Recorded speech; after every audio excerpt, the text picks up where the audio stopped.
G translates to something completely different. To me, it translates to, I expect you to be okay with me eating your ass out, whether you like it or not, because I'm a G kind of guy. Yeah, the only G, though, I'm really interested in, guys, is if you're golden. And ladies, I think you know what I'm talking about. Oh, he's not average. Oh, no. He's golden. He's golden. And don't get me wrong, guys. I am no size queen. I just want to wake up and take my morning piss and go, damn, I got fucked last night. And, you know, so it's not really about being the biggest. I'm just asking for a lasting impression. It's a lasting impression. And also from my experience, which sadly I've had a lot of, it's not really about like length more than thickness. I need that girth, you know, I just gotta feel it. Because you might find yourself in a very embarrassing situation like I was one time in college. I once was dating this guy who I think you would say would be a pencil dick. Yeah, it was skinny, and I don't know, guys, if you've experienced this, because I have, when you think the guy's entering you, but it actually slides up, and I swear I thought that happened. And so I look up at him, and I said the worst thing you could say about it. I said, is it in? And I will never forget the look on that guy's face. Like, he just, like, we never dated after that again. I don't have the best luck of dating, folks.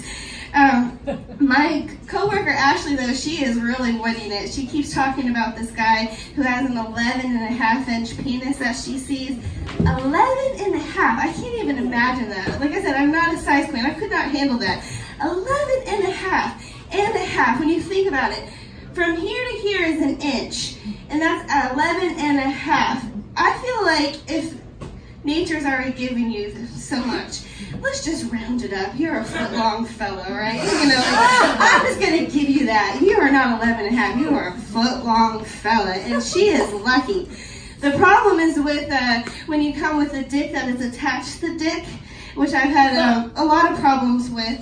I'll tell you one that was really particular. So, my best friend committed suicide recently. Don't worry, he would love this, as I was saying. So my best friend committed suicide, and the closest guy to a boyfriend I had at the time was this fuckboy down the street, a golden boy.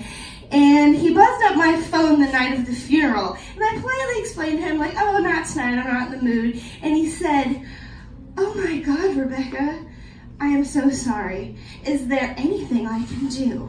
And the saddest thing about this story, folks, is that my first thought was, wow, he remembered my name. That's so sweet. And I decided to test this. I said, anything. So I dared to ask the bravest thing you could ask a guy in New York City. I said, do you think you could just stay over tonight so I don't sleep alone? Something he's never done.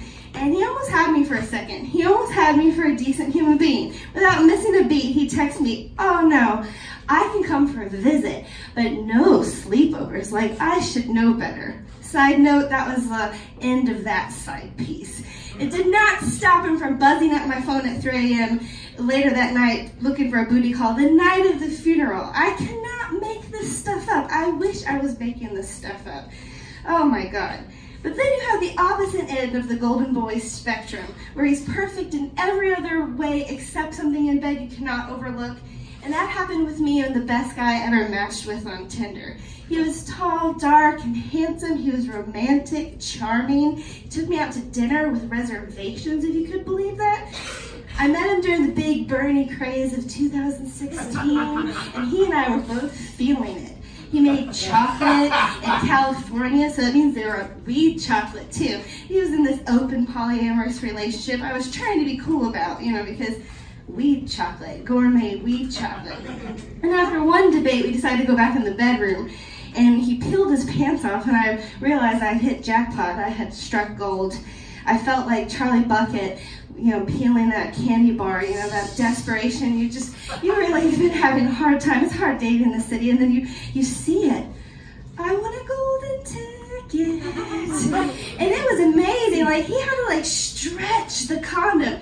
like stretch it over his huge Iranian cock. And we were having a great time. We did a couple positions, and then I flipped over for my favorite doggy, for the G spot, the only G that this girl is good for. And then suddenly I felt something really weird.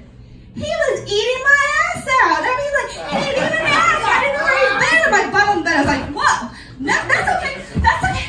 That's all right. I'm good. Grabbing my clothes. I gotta go. Oh, I was so devastated. Why? Why do you have to be an ass eater? I just can't get into that. It's just not a route I want to go. Like, I just imagine like I can't get into that. I can get like when you bite into a jelly donut, the sensation of like I can get that, but I've never gotten the palate for blue cheese, so I don't ever think I'm gonna ever like ass. And I just don't want to go there. I'm just really waiting to meet my Prince Charming. I'll be at the bar, and I'll overhear him talking to his buddies like, yeah, the ass is a one-way street. And I'm like, where have you been my whole life? Let's get married now. But alas, he was an ass eater, and I could never see him again because he was kissing all the butts of Brooklyn. It was like the tender toilet. And he had this polyamorous thing across the country. Like, his transmission rate crossed time zones. It's one of the G's for gonorrhea. I just can't get into that. That's not something for me. And when Meatloaf says, I'll do anything for love, but not that, I really think that isn't for me. Rebecca Barron, everybody!